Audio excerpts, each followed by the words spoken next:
रविवारी मध्य रेल्वे मार्गावर mega block, मुंबईकरांचा मोठा खोळंबा। सकाळी 11 ते संध्याकाळी 4 पर्यंत असणार ब्लॉक।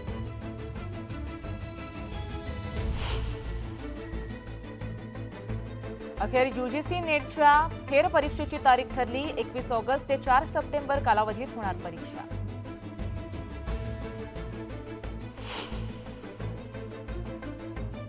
झोपू योजनेचा दुसऱ्यांदा लाभ घेण्याचा प्रयत्न महागात। म्हाडा मुंबई मंडळाकडून 7 जणांची पात्रता रद्द।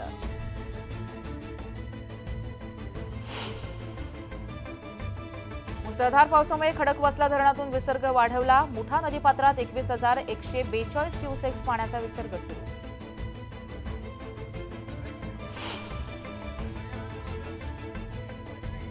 बोदवडच्या शेलवडमध्ये पाणी प्रश्न गंभीर। पाणी प्रश्नावरून गावातील महिला आक्रमक। संतप्त महिलांचा ग्रामपंचायतीवर हंडा मोर्चा।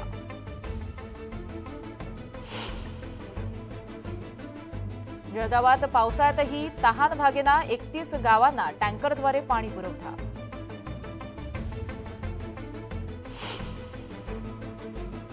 कांद्याच्या दरात घसरण। लाल कांद्याला क्विंटल मागे 1,927 तर 2,500 रुपयांपर्यंतचा दर।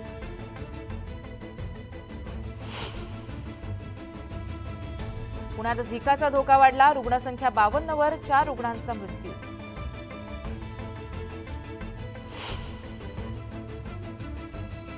भुसावळच्या सुनस गावात भरधाव डंपरची कारला धडक। कारमधील 4 जण गंभीर जखमी। अपघातात कारचा चक्काचूर।